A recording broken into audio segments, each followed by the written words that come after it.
আসসালামু আলাইকুম, welcome back to tips Bangla. আজকে আবার হাজির হয়েছি নতুন একটা ভিডিও নিয়ে। আজকের ভিডিও গর্ভের বাচ্চার নড়াচড়া নিয়ে 6টা গুরুত্বপূর্ণ প্রশ্নের সহজ উত্তর।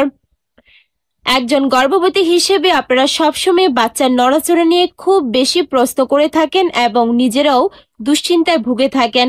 আশা করছি ভিডিওটা যদি শেষ পর্যন্ত দেখেন সেই ধরনের দুশ্চিন্তা একেবারে কেটে যাবে। নড়াচড়া নিয়ে আপনাদের আর কোনো প্রশ্ন মনে আসবে না। ভিডিওটা যদি ভালো লেগে থাকে অবশ্যই টিপস বাংলা চ্যানেলটিকে সাবস্ক্রাইব করতে ভুলবেন না। গর্ভবতী মায়ের বাচ্চা সুস্থ আছে কিনা তা বোঝার একমাত্র উপায় হচ্ছে বাচ্চার নড়াচড়া। প্রতিটা হবু মা তার গর্ভের সন্তানের অস্তিত্বের অনুভূতি টের পান যখন গর্ভস্থ বাচ্চা পা ছোড়াছুড়ি করে বা লাথি মারে। শিশুর এই নড়াচড়াই তার বৃদ্ধি ঠিকমতো হচ্ছে কিনা তার ইঙ্গিত বহন করে। তাই গর্ভাবস্থায় প্রতিটা মায়েরই বাচ্চার নড়াচড়ার প্রতি বিশেষ নজর দেওয়া উচিত। তাহলে চলুন দেখে নেওয়া যাক 6টা গুরুত্বপূর্ণ বিষয় যা গর্ভবতী হিসেবে আপনার জানা উচিত নড়াচড়া সম্পর্কে। প্রথমেই জানবো গর্ভের শিশুর নড়াচড়া গুরুত্বপূর্ণ কেন। আপনার গর্ভের শিশুর নড়াচড়া হ্রাস পেলে বা পরিবর্তন হলে সেটা গুরুত্বপূর্ণ বিষয়। আপনি লক্ষ্য করে দেখবেন যে বাচ্চা স্বাভাবিকের চেয়ে কম নড়াচড়া করছে বা নড়াচড়ার ধরনটি বদলে গেছে। আপনার শিশুটি যে সুস্থ না বা গর্ভে ঠিকভাবে বেড়ে উঠছে না এটা বোঝার অন্যতম একটা লক্ষণ হচ্ছে নড়াচড়া কম হওয়া। গবেষণায় দেখা গেছে যে বাচ্চার নড়াচড়া কমে গেলে মৃত সন্তান প্রসবের সম্ভাবনা বেড়ে যায়। আপনার শিশুর নিজস্ব নড়াচড়া এবং তার ঘুমানো বা জেগে ওঠার ধরনটি আলাদা হতে পারে। তবে বাচ্চার নড়াচড়া কমে গেলে অবশ্যই বিশেষজ্ঞের পরামর্শ নিতে হবে। দ্বিতীয় গুরুত্বপূর্ণ প্রশ্নটি হচ্ছে গর্ভের বাচ্চা কি সারাদিন নড়াচড়া করে? সাধারণত বাচ্চা নড়াচড়া যতক্ষণ পর্যন্ত না তীব্র হবে বা আপনি প্রথমবার গর্ভবতী হয়ে থাকেন সেক্ষেত্রে বাচ্চার নড়াচড়া অনুভব করতে দেরি হতে পারে। লাথি মারার আগে আপনি হালকা নড়াচড়া অনুভব করতে পারবেন। বাচ্চা সারাক্ষণ নড়াচড়া করে না, বেশিরভাগ সময় সে বিশ্রাম নেয় এবং ঘুমিয়ে থাকে। যদি আল্ট্রাসাউন্ডের মাধ্যমে গর্ভের শিশু নড়াচড়া দেখতে না পান তবে চিন্তার কিছু নেই, বাচ্চা হয়তো সেই সময় ঘুমিয়ে আছে। গর্ভাবস্থায় শেষ সময়ের দিকে শিশু একটানা মাত্র 45 মিনিটের মতো ঘুমায়। তাই 45 থেকে 50 মিনিট পর পর আপনি একটু ভালো করে নজর দিলে বুঝতে পারবেন বাচ্চা ঠিক মতো নড়ছে কিনা। এখন জানবো গর্ভের বাচ্চার নড়াচড়া কম বা প্লাসেন্টা বা গর্ভফুল সামনে থাকলে বা বাচ্চার পজিশন অ্যান্টেরিয়র থাকলে, তাছাড়া মায়ের কিছু ওষুধের কারণে যেমন তীব্র ব্যথা বা ঘুমের ওষুধের কারণে বাচ্চার মুভমেন্ট কমে যেতে পারে।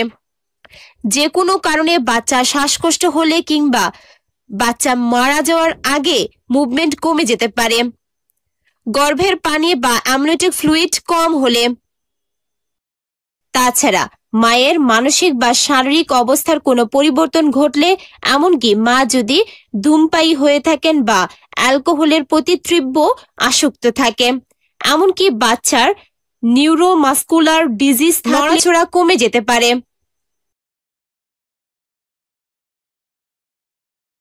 এখন জানবো গর্ভের বাচ্চার নড়াচড়ার ধরন কেমন হবে বা কিভাবে বুঝবেন বাচ্চা নড়ছে। বেশিরভাগ মহিলা তাদের শিশুদের নড়াচড়া 18 থেকে 24 সপ্তাহের মধ্যে টের পান। প্রথমে এগুলো বুদবুদ, কম্পন বা রুদ্ধ বাতাস বলে মনে হতে পারে। এই ধরনের অনুভূতি বেশিরভাগ ক্ষেত্রে খুব সংক্ষিপ্ত আর অল্প সময়ের জন্য। তবে 24 থেকে 36 সপ্তাহের মধ্যে আপনি একজন গর্ভবতী হিসেবে বাচ্চার গড়াচ্ছে, লাথি মারছে, খোঁচা মারছে, কুনোই মারছে, এমনকি পেটে টান টান হচ্ছে এমন সব অনুভূতি হতে পারে।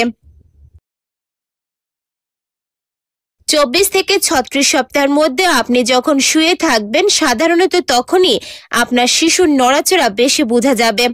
আরো সহজভাবে বুঝতে হলে তবে 36 থেকে 42 সপ্তাহের মধ্যে আপনার পেটের মধ্যে জায়গা কমে যাওয়াতে আপনি হয়তো বাচ্চার হাত বা পায়ের নড়াচড়া একটুখানি গুনতে পারেন। তবে এই সময় বাচ্চা আপনার বুকের দিকে লাথি দিচ্ছে এরকম অনুভূতিও হতে পারে। তাছাড়া এই সময় শিশু তার আঙ্গুল চুষতে শুরু করে, তাই এই চুষার শব্দটাও আপনি শুনতে পাবেন। শিশুর জন্মের আগ পর্যন্ত ছোটখাটো নড়াচড়াই চলতে থাকবে, তাই শেষ সময়ের দিকে বাচ্চার নড়াচড়া আপনারা কমই বুঝতে পারবেন। এখন জানবো গর্ভের বাচ্চা দিনে কতবার নড়াচড়া করে বা আপনি কতবার অনুভব। নির্দিষ্ট কোনো সংখ্যা নেই যে দিনে কতগুলো লাথি আপনি অনুভব করতে পারেন। প্রত্যেক শিশু জেগে থাকা বা ঘুমের সময় ভিন্ন। আপনি কয়েকদিনের মধ্যে জেনে যাবেন যে আপনার শিশু কখন জেগে থাকে আর কখন ঘুমায়। যদি কখনো দীর্ঘ সময়ের জন্য তার স্বভাব পরিবর্তন দেখেন, তাহলে বুঝবেন কোনো একটা সমস্যা ঘটেছে।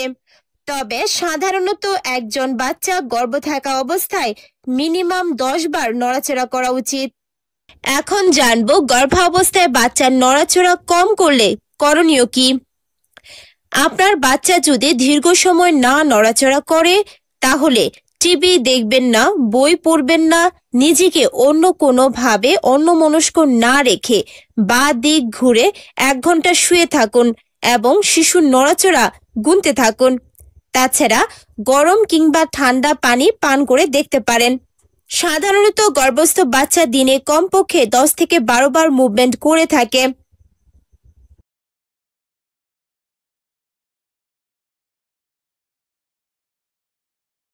এর চেয়ে কম হলে মা পরবর্তী 2 ঘন্টা মুভমেন্ট গুনতে হবে।